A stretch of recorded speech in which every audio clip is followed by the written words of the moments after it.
Has Disney truly dumped Minnie? And what has been the real backlash to this, well, latest breaking woke news? Hi, good morning, Neil Sean here in the heart of London. Lovely to see you today, as ever, I truly mean that. And welcome one and all brand new subscribers. Now today you find me outside a really wonderful place, in fact. It's a very, very expensive apartment block just off Park Lane, and it's part of the Dorchester collection. These are the places where you can hire for a week, a night, a month, 6 months, if you have the money. And we are talking a lot of money. Very private residences that very, very wealthy, rich people come to stay in London if they're doing business or on holiday. You know the sort of people you see and you think, I wonder where they live. Well, it's here in the Dorchester collection. I've been in, let me tell you, it's spectacular. But how can I put this nicely? I don't think you and me could even afford a cup of coffee. Well, maybe if we all clubbed together and sat round as a group of 10, that's the only way. Seriously, so expensive, but lovely to look at as ever, lovely to delve in. Now, somewhere that is always lovely to delve in is Disney. We all love the Disney films, don't we? We all have a favourite, in fact. And now, this week, basically, they've upset a lot of fans because they've redressed Minnie Mouse, all in the name of woke. Minnie, as you know, hit the headlines way back in 1928 as a creation of that wonderful man, Walt Disney, who did so much to, well, enlarge people's imagination, children. He had a childlike quality.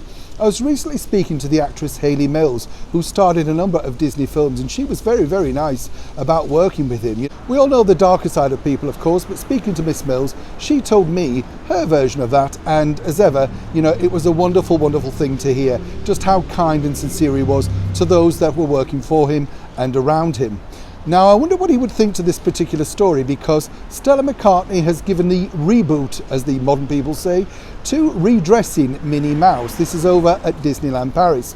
Now, fear not, because while the papers have got you up in hype and basically saying it's all gone woke, oh, it has, but it's only for a month. Now, here's what Disney told me. This is for simply a month to celebrate International Women's Day or Women's Day. Not quite sure which one they claim to be doing. Not quite sure how Minnie Mouse fits into this. I thought she looked more feminine in the previous pictures. And of course that bow has been around since 1928. But no doubt they paid Stella McCartney a very substantial amount of money, and the real reason behind this story is this. Disneyland Paris, like everywhere around the world, has been struggling in the pandemic. They needed something to kickstart to get people refocused on their brand. So what better way than to change one of their most iconic characters?